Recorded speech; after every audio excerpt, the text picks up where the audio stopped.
नमस्कार दोस्तों, सानवी क्लासेस में आप लोग का स्वागत है। उम्मीद है कि आप लोग ठीक होंगे। चलिए आज के वीडियो में हम लोग देखेंगे कि जो भारत की नदियां है, नदी तंत्र के बारे में देखेंगे। तो भारत की देखिए, भारत की जो सभी नदियां उसको मुख्य रूप से दो भागों में बांट दिया गया है। ठीक है, भारत की जो प्रमुख सभी नदियां है उसको दो भागों में बांटा गया है। पहला है हिमालयी नदियाँ, दूसरा प्रायद्वीपीय नदियाँ, यानी जो पहाड़ से निकलती है वे नदियाँ, पठार से निकलती है वे नदियाँ। तो जो उत्तर में पहाड़ से निकलती है वे नदियाँ को हिमालयी नदियाँ कहते हैं, और जो दक्षिण में नदियाँ पाई जाती है पठार से निकलती है उसको प्रायद्वीपीय नदियाँ कहते हैं। ठीक है, आज के वीडियो में हम लोग देखेंगे हिमालयी नदियों के बारे में कुछ। ठीक है, तो चलिए शुरू करते हैं आज के वीडियो। जो हिमालयी नदियाँ है, देखिए हिमालयी नदियाँ में सिंधु नदी तंत्र, ब्रह्मपुत्र नदी तंत्र और गंगा नदी तंत्र, इसके बारे में देखना है हमको। सिंधु नदी तंत्र, ब्रह्मपुत्र नदी तंत्र और गंगा नदी तंत्र। और दक्षिण भारत की नदियाँ में नर्मदा नदी, ताप्ती नदी, कावेरी नदी, कृष्णा नदी, इस सब के बारे में पढ़ना है। ठीक है, तो चलिए शुरू करते हैं आज के वीडियो में हिमालयी नदियों के बारे में। ठीक है, तो चलिए देखते हैं। यहाँ पे सबसे पहले सिंधु नदी तंत्र को हम देखेंगे। ठीक है, सिंधु नदी तंत्र जो है यह है आपका, देख रहे हैं सिंधु नदी तंत्र, यह सिंधु नदी से जुड़ा हुआ है। सिंधु नदी कहाँ से निकलती है? तो देखिए सिंधु नदी जो तिब्बत है, तिब्बत चीन का जो कब्जा में है, वह तिब्बत से निकलती है। तिब्बत में एक इसका उद्गम स्थल है मानसरोवर झील। ठीक है, तिब्बत में मानसरोवर झील से निकलती है। और यह मुहाना इसका, यानी कि जहाँ पे गिरती है नदी, जहाँ पे जाकर मिलती है गिरती है, उसको मुहाना कहते हैं।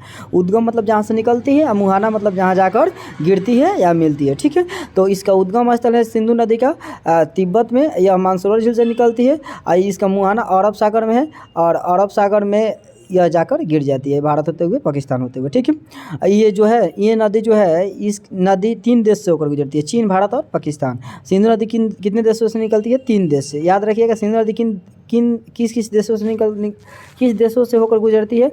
चीन, भारत, पाकिस्तान। ठीक है, उसके बाद में सिंधु नदी चीन के तिब्बत के मानसरोवर झील से निकलकर अब भारत में जब प्रवेश करती है तो लद्दाख में प्रवेश करती है। ठीक है, और लद्दाख में प्रवेश करती है और यहाँ के पाकिस्तान होते हुए वो अरब सागर में जाकर गिर जाती है। सिंधु नदी 2 नदियाँ तिब्बत से आती है। सिंधु नदी तंत्र में 2 जो नदी है ना, अब देखिएगा सिंधु नदी, देखिए एक यहाँ से आ रही है, एक यहाँ से आ रही है। तो जो सिंधु नदी ऊपर वाली है, यह सिंधु नदी मानसरोवर झील से निकलकर भारत पाकिस्तान होते हुए जाकर अरब सागर में जाएगी। यहाँ से और नदी आ रही है जो इसी की सहायक नदी है, जिसका नाम है सतलज नदी, वो भी तिब्बत से ही निकलती है। ठीक है, तो 2 नदियाँ तिब्बत से आती है, एक सिंधु एक सतलज। अब यहाँ पे देखिए सिंधु नदी दाएं तट पर भारत का लेह स्थित है, मतलब सिंधु नदी के जो दाहिने तरफ है ना, दाहिने तरफ कौन है? भारत का लेह शहर स्थित है। ठीक है, इसकी जो सहायक नदियाँ है वह झेलम नदी, चिनाब नदी, रावी नदी, ब्यास नदी, यानी सबसे पहले ऊपर झेलम है, उसके नीचे चिनाब, उसके नीचे रावी, उसके नीचे ब्यास, उसके नीचे सतलज। ये सिंधु नदी की सब क्या है? सहायक नदियाँ है। चलिए आगे देखते हैं। ठीक है, अब सिंधु नदी के लिए एक जल समझौता हुआ था 1960 ईस्वी में भारत और पाकिस्तान को लेकर। वह समझौता को हम देखेंगे। देखिए सिंधु नदी जो है, सिंधु नदी का जल समझौता करके 1960 ईस्वी में भारत और पाकिस्तान के बीच एक समझौता हुआ, जिसमें यह बात कहा गया कि देखिए सिंधु नदी के जो सहायक नदी सिंधु, झेलम और चिनाब, ये 3 नदियाँ हैं, इसका 80% पानी, यानी 80% पानी कौन यूज करेगा?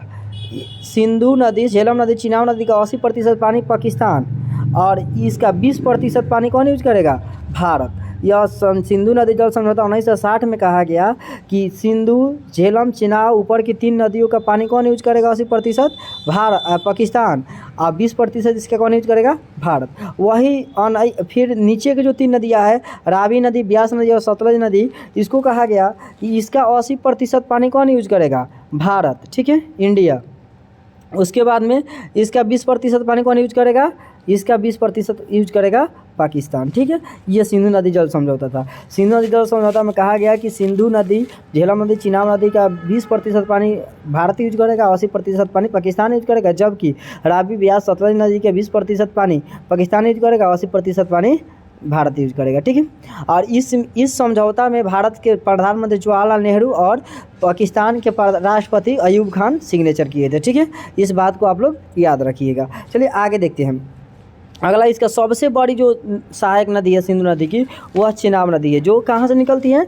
भारत से ही निकलती है। भारत के जो उत्तराखंड राज्य है, उत्तराखंड से कौन निकलती है? चिनाब नदी। चिनाब नदी का चिनाब नदी का जो आपका ये है उद्गम स्थल है, वह कहाँ है? बारालाचा दर्रा। बारालाचा दर्रा कहाँ है? हिमाचल प्रदेश में, वहाँ से निकलती है कौन? चिनाब नदी। ये मिलती कहाँ है? इसका मुहाना कहाँ है? यह मिलती है सिंधु नदी में। ठीक है, इस प्रकार हम देखें चिनाब नदी कहाँ से निकलती है? बारालाचा दर्रा से। कहाँ? हिमाचल प्रदेश में। मिलती कहाँ है? सिंधु नदी में जाकर मिल जाती है, इसका मुहाना है। ठीक है, और सिंधु नदी जो है ना इसकी सबसे बड़ी सहायक नदी कौन है? चेनाब नदी। उसके बाद में यह चेनाब नदी के बारे में थोड़ा सा हम देखेंगे। चेनाब नदी उत्तराखंड हिमाचल प्रदेश से निकलती है। तो हिमाचल प्रदेश में यह बारालाचा दारा से निकलती है। बारालाचा दारा के पहले दो नदियाँ, एक चंद्र नदी एक भागा नदी। चंद्रभागा नदी दोनों मिलकर चंद्रभागा नदी का निर्माण करती है, वहीं से इसका नाम है चेनाब नदी पड़ जाता है। यानी हिमाचल प्रदेश में, देखिए हिमाचल प्रदेश में चेनाब नदी को चंद्रभागा नदी के नाम से जाना जाता है, क्योंकि उस चंद्र और भागा दो नदियों के मिलने से चेनाब नदी का निर्माण होता है। चलिए हम देख ले चेनाब नदी जो क्या है, सिंधु नदी की सबसे बड़ी सहायक नदी है, जो भारत के बारालाचा दारा से हिमाचल प्रदेश से निकलती है और चंद्र और भागा से मिलकर बनती है। चलिए आगे देखते हैं हम। आगे आपका है सिंधु नदी जो है उसमें का सहायक नदी कौन कौन है, कहाँ से निकलती है, उद्गम स्थल कौन है, मुहाना कहाँ जाकर मिलती है। ठीक है, चलिए इस वीडियो में देखते हैं। यह जो है झेलम नदी, झेलम नदी कहाँ है? बैरीनाग झील। बैरीनाग झील में यह झेलम नदी झेलम नदी कहाँ से निकलती है? बैरीनाग झील से। बैरीनाग झील कहाँ है? जम्मू कश्मीर में। मिलती कहाँ है? चेनाब नदी में। यानी कि यह झेलम नदी जो है बैरीनाग झील जम्मू कश्मीर से निकलकर चेनाब नदी में जाकर मिल जाती है। चेनाब नदी जो सबसे बड़ी सहायक नदी सिंधु नदी की है, वह जाकर सिंधु नदी में मिल जाती है, जो आती है हिमाचल प्रदेश से बारालाचा दारा से। ठीक है, उसके बाद में इसका एक विशेषता है कि झेलम नदी के किनारे कौन है? श्रीनगर है। श्रीनगर झेलम नदी के तट पर स्थित है। उसके बाद में रावी नदी रोहतांग दर्रा से निकलती है, जो हिमाचल प्रदेश में। ठीक है, रावी नदी कहाँ से निकलती है? रोहतांग दर्रा से। कहाँ है? हिमाचल प्रदेश में। ये भी चेनाब नदी में मिलती है। यानी कि चेनाब नदी में दोनों जाके मिलती है, दोनों जाके कहाँ मिल जाता है, और फिर वो कहाँ जाके मिल जाती है? सिंधु नदी में। ठीक है, सिंधु नदी की सहायक नदी हो गया। इसके किनारे कौन स्थित है? रावी नदी जो है रोहतांग दर्रा हिमाचल प्रदेश से निकलती है, और इसके तट पर लाहौर स्थित है। ठीक है, पाकिस्तान का लाहौर जो सबसे प्रसिद्ध है, यह कहाँ स्थित है? रावी नदी पर स्थित है। ठीक है, उसके बाद में सतलज नदी। सतलुज नदी जो है वह राक्साल दारा से निकलती है, जो मानसरोवर झील में है। राक्साल से निकलती है, जो मानसरोवर में है। ठीक है, मानसरोवर झील। अभी आप लोग को पता है कि सतलज नदी और सिंधु नदी दोनों कहाँ से निकलती है? तिब्बत से। देखिए इसमें से ये सतलज नदी है, जो सतलज नदी है ये और ये सिंधु नदी था वो, ये दोनों कहाँ से निकलती है? मानसरोवर झील से, यानी भारत के बाहर से निकलती है, तिब्बत से। ठीक है, उसके बाद में इसके सतलज नदी है, इसी पर क्या है? भाखड़ा नंगल बांध है, जो भारत में। ठीक है, भाखड़ा नंगल बांध कहाँ है? सतलज नदी पे, जो बहुउद्देशीय परियोजना के उद्देश्य के लिए इसको बनाया गया है। उसके बाद में ब्यास नदी है, जो रोहतांग दर्रा से निकलती है, ये भी हिमाचल प्रदेश है। ब्यास नदी कहाँ से निकलती है? हिमाचल प्रदेश से। ये जाके सतलज में मिलती है, सतलज दोनों जाके मिल जाती है कहाँ पे? आपका सिंधु नदी में। ठीक है, उसके बाद में आगे देखते हैं। पंजाब के हरी क्षेत्र में सतलज और ब्यास मिलती है। इसके संगम स्थान जो है वहाँ भारत की सबसे लंबा जो नहर है, मानव निर्मित नहर है, इंदिरा गांधी नहर। ठीक है, इंदिरा गांधी नहर दुनिया का सबसे बड़ा नहर है, जो जिसमें राजस्थान और गुजरात के तरफ क्या होता है? सिंचाई के कार्य होता है।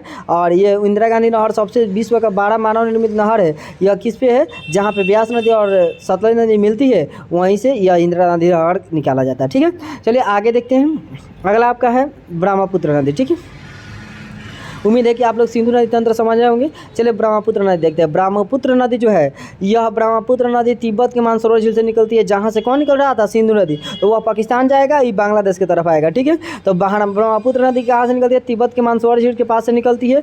यह नदी 3 देशों से होकर गुजरती है। ये भी 3 देश में जाती है। कौन कौन? चीन, भारत और बांग्लादेश। ठीक है, चीन, भारत और बांग्लादेश में कौन बहती है? ये आपका जो है कौन? ब्रह्मपुत्र नदी। ठीक है, उसके बाद में यह ब्रह्मपुत्र नदी की लंबाई 2900 किलोमीटर है। कितना है? 2900 किलोमीटर है। उसके बाद में भारत में इसकी लंबाई 916 किलोमीटर। भारत में कितनी दूरी तय करती है? 916 किलोमीटर। उसके बाद यह भारत की सबसे चौड़ी नदी है। भारत की सबसे लंबी नदी गंगा नदी। अब भारत की सबसे चौड़ी नदी कौन है? ब्रह्मपुत्र नदी। ठीक है, ब्रह्मपुत्र नदी का अन्य नाम देखिए क्या क्या है। इसको चीन में यारलुंगा सांगपो के नाम से जानते हो। जो ये ब्रह्मपुत्र नदी है, इसको तिब्बत में किस नाम से जानते हैं? चीन में इसको यारलुंगा सांगपो के नाम से इनको किस में जाना जाता है? तिब्बत में। ठीक है, अरुणाचल प्रदेश में जब यह प्रवेश करती है, तिब्बत से अरुणाचल प्रदेश में प्रवेश करती है, तो सांगपो से इसका नाम क्या हो जाता है? दिहांग। यानी ब्रह्मपुत्र नदी को अरुणाचल प्रदेश में दिहांग नाम से जाना जाता है। असम में इसको ब्रह्मपुत्र नदी के नाम से जाना जाता है। और जब ये बांग्लादेश में जाती है, तो इसी का नाम चेंज होकर जमुना हो जाता है। ठीक है, यह ब्रह्मपुत्र नदी था। ठीक है, उसके बाद में चलिए आगे देखते हैं। ब्रह्मपुत्र नदी की सहायक नदी कौन कौन सी है? तो देखिए इसके दाहिने और बाएं दो तरफ से सहायक नदी आती है। तो हम दाहिने वाला सबसे पहले देखते हैं, उसके बाद हम बाएं वाला देखें। देखिए दाहिने से सबसे पहले इसके जो सहायक नदी है, वह ऊपर से आती है सुबनसिरी जो नदी है, यह कहाँ से आती है? भारत में दाहिने साइड से आती है, और ये मिल जाती है कहाँ पे?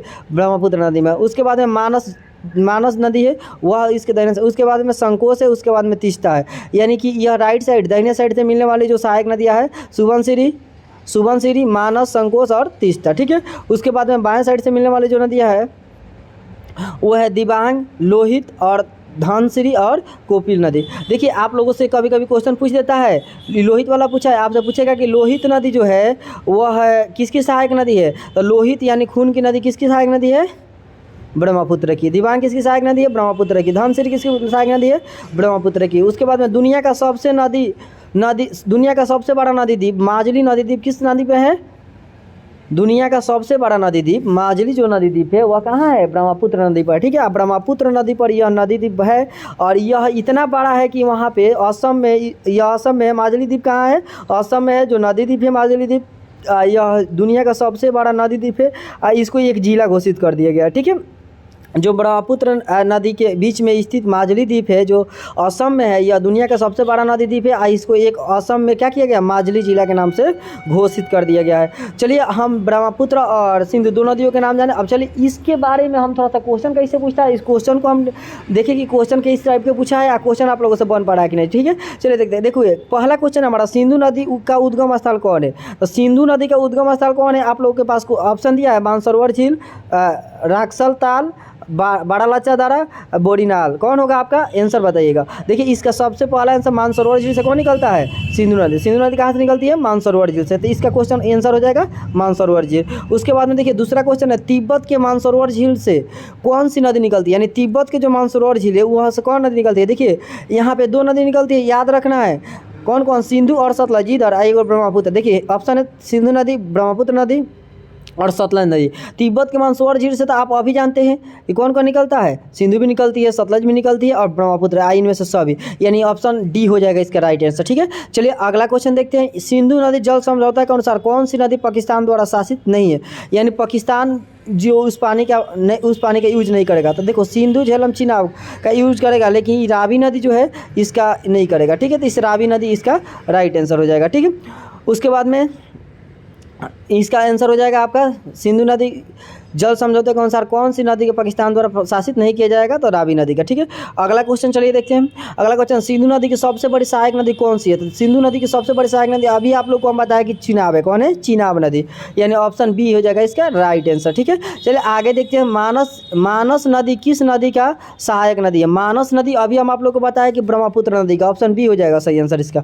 देखिए मानस नदी किस नदी की सहायक नदी है, ब्रह्मपुत्र नदी की। अभी आप लोग को बताया बीपीएससी में पूछा है यह क्वेश्चन 2001 में कि मानस नदी किस नदी की सहायक नदी है, ब्रह्मपुत्र की। ठीक है, चलिए अगला क्वेश्चन देखते हैं। भारत में सांगपो नदी किस नाम से जाना जाता है।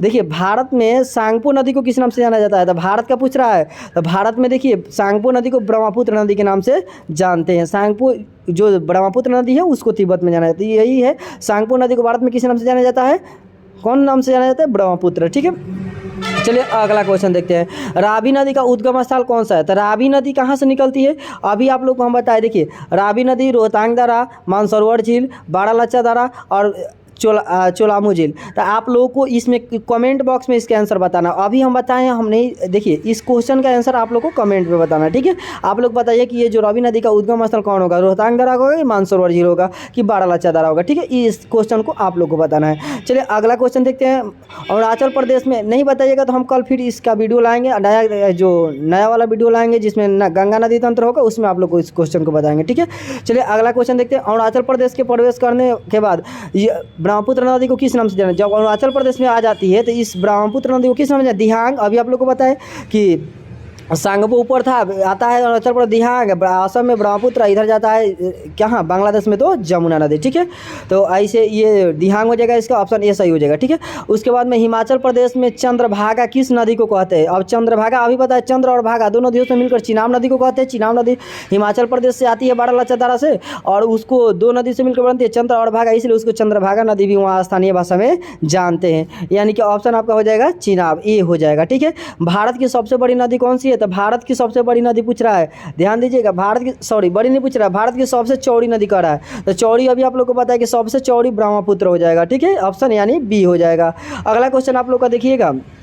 अगला क्वेश्चन है, दुनिया का सबसे बड़ा नदी द्वीप माजुली द्वीप मतलब दुनिया का सबसे बड़ा नदी द्वीप जो माजुली है वह किस नदी पर है, ब्रह्मपुत्र पे। अभी आप लोग को पता है कि ऑप्शन इसका 20 सही हो जाएगा। ठीक है, लाहौर किस नदी के तट पर है। चलिए इस क्वेश्चन को भी आप लोग कमेंट करके बताइए कि लाहौर किस नदी के तट पर स्थित है, एक ऊपर वाला। दो क्वेश्चन को आंसर आप लोग को देना है। चलिए मिलते हैं अगले वीडियो में। ठीक है, तब तक के लिए धन्यवाद।